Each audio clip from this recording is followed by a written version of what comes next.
নমস্কার বন্ধুরা, সীমাজ রান্নাঘরে তোমাদের অনেক অনেক স্বাগত। আশা করি সবাই খুব ভালো আছো। দেখো, আজ আমি বানাতে চলেছি ফুলকপি আলু দিয়ে রুই মাছের কারি। এই ফুলকপি আলু দিয়ে রুই মাছের কারিটা কীভাবে আমি বানাচ্ছি দেখো, তোমাদের দেখিয়ে দিই। আমি এখানে নিয়ে নিয়েছি 6 টুকরো রুই মাছ। এই রুই মাছটাকে আমি খুব ভালো করে লবণ আর হলুদ মাখিয়ে নেব। এটাকে ভালোভাবে মাখিয়ে নেওয়ার পর আমি এই রুই মাছটাকে ভেজে নেব। আমি এখানে 6 টুকরো নিয়েছি, কিন্তু শেষে ঝোলে তোমরা দেখবে 5 টুকরো আছে, কারণ মাঝে 1 টুকরো ভাজা আমার ছেলে খেয়ে নিয়েছে। এবার চলো আমি এটাকে ভাজা শুরু করে দিই। আমি এই রান্নাটা কিন্তু পুরোটাই করব সর্ষের তেলে। মাছ, মাংস এই রান্নাগুলো যদি সর্ষের তেলে করা যায় সেটা কিন্তু স্বাদে গন্ধে খুব ভালো হয়। তেলটা গরম হয়ে গিয়েছে, এবার আমি একটা একটা করে মাছের টুকরো এর মধ্যে দিয়ে দিচ্ছি। এইভাবে মাছগুলো দেওয়ার পর এটাকে আমি একদম লাল লাল করে ভেজে নেব। চলো এটাকে ভেজে নিই। আমি দেখো মাছগুলোকে খুব ভালো করে লাল লাল করে ভেজে নিয়েছি। এবার মাছগুলো উঠিয়ে নিই আর বাকি মাছগুলো আমি ভেজে নিই। দেখো সমস্ত মাছগুলো আমি ভেজে রেখে দিয়েছি। এবার ওই ভাজা তেলের মধ্যেই আমি দিয়ে দিচ্ছি একটা তেজপাতা, হাফ চামচ গোটা জিরে। এই ফোড়ন দুটো খুব ভালোভাবে ভাজা হয়ে গেলে আমি এর মধ্যে দিয়ে দেবো আমাদের কেটে রাখা ফুলকপি। তোমরা কিন্তু ফুলকপিটা ব্যবহার করার আগে একটু হালকা গরম জলে ভাপিয়ে নেবে। এতে কি হবে, ফুলকপির মধ্যে যদি পোকা থাকে সে পোকাগুলো বেরিয়ে যাবে। দেখো আমি এখানে দিয়ে দিলাম ফুলকপি আর সাথে দিয়ে দিচ্ছি আলু।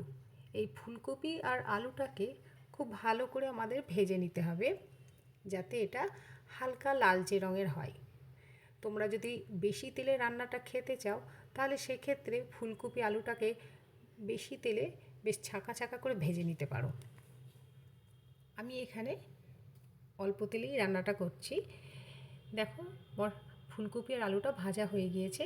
আমি এখানে নিয়ে নিয়েছি আদা রসুন পেস্ট 1 চামচ আর নিয়ে নিয়েছি একটা পেঁয়াজ, এটাকেও আমি পেস্ট করে নিয়েছি। এবার একে একে এই মশলাগুলো আমি দিয়ে দেব।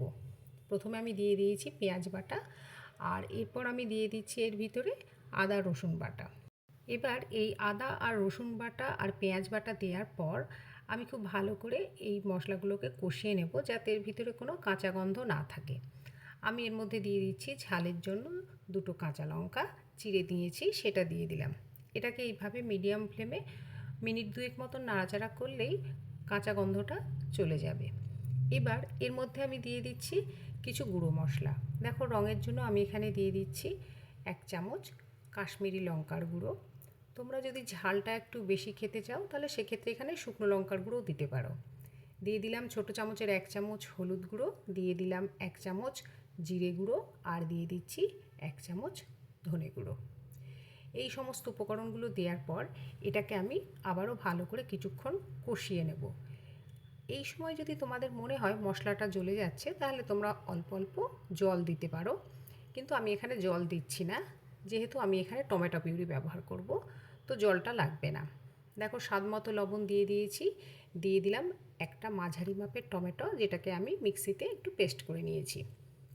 দেখো দেখতে পাচ্ছ এখানে আমাদের আর জলের দরকার হচ্ছে না, যেহেতু আমি এখানে টমেটো পেস্টটা দিয়েছি। এবার এইভাবে এটাকে আমি কিছুক্ষণ কষিয়ে নেব। এর পরেও যদি তোমাদের মনে হয় যে একটু জলের দরকার আছে তাহলে তোমরা দিতে পারো। এবার চলো এটাকে ঢাকা দিয়ে আমি মিনিট 2 মতন ভালো করে কষিয়ে নিই। দেখো 2 মিনিট হয়ে গেছে, মশলাটা আমার কষানো হয়ে এসেছে, দেখতে পাচ্ছ। যেহেতু আমি লবণ দিয়েছি তাই একটু মশলাটা জলও ছেড়েছে। এবার এটাকে আমি আরও কিছুক্ষণ নাড়াচাড়া করে নেব ঢাকনা তুলে দিয়ে। এইভাবে এটাকে ঢাকনা তুলে নিয়ে মিনিট খানিক মতন নাড়াচাড়া করে নিলেই আমাদের মশলাটা পুরো কষা হয়ে যাবে। এবার আর কিছুই নয়, এর মধ্যে আমরা দিয়ে দেব জল। জলটা কিন্তু অবশ্যই তোমরা ঠিক মাপ বুঝে দেবে, কারণ এখানে আমাদের ফুলকপিটাও সিদ্ধ করতে হবে এবং আলুটাও সিদ্ধ হবে, তো সেই বুঝে আমাকে জলটা এখানে দিতে হবে। আমি এখানে ব্যবহার করব 1 গ্লাস জল। আমি এখানে 1 গ্লাস জল দিয়ে দিলাম। দেওয়ার পর এটাকে আমি ভালো করে আবার মশলার সঙ্গে সুন্দরভাবে দেখো মিশিয়ে নেব।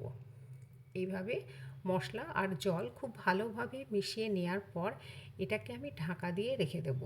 কমপক্ষে মিনিট 7 রেখে দিলেই লবণ দেওয়া আছে যেহেতু ফুলকপি আলুটা নরম হয়ে যাবে। চলো এটাকে ঢাকা দিয়ে মিনিট 7 রেখে দিই। দেখো এবার ঢাকনাটা তুলে নিয়ে তোমাদের দেখিয়ে দিই। তরকারির রঙটা দেখো কত সুন্দর হয়েছে, আর ফুলকপিটাও দেখো খুলে আসছে, মানে ফুলকপিটা খুব ভালো সিদ্ধ হয়ে গিয়েছে। এবার এটাকে বেশি নাড়াচাড়া করব না, এর মধ্যে এবার আমি একে একে ভাজা মাছগুলো দিয়ে দিচ্ছি। যে কথা তোমাদের বলেছিলাম, আমি 6 টুকরো মাছ নিয়েছিলাম, একটা পিস আমার ছেলে খেয়ে নিয়েছে, তো আমি এখানে 5টা মাছ ব্যবহার করছি। এবার এই মাছগুলোর ভিতরে যাতে এই মশলার ভালো করে ঢোকে সেই জন্য আমি কি করব, এগুলোকে ভালো করে ঝোলের মধ্যে ডুবিয়ে দেব। আর এর মধ্যে এবার আমি দিয়ে দিলাম গরম মশলা গুঁড়ো, ছোটো চামচের হাফ চামচের একটু কম, 1/4 চামচ গরম মশলা গুঁড়ো আমি এর মধ্যে দিয়ে দিয়েছি। এবার আর কিছুই নয়, এটাকে ঢাকা দিয়ে মিনিট খানিক রেখে দিলেই রেডি হয়ে যাবে। দেখো আমি খুব ভালো করে মাছগুলোকে ঝোলের মধ্যে ডুবিয়ে দিয়েছি যাতে মাছগুলো একটু নরম হয়।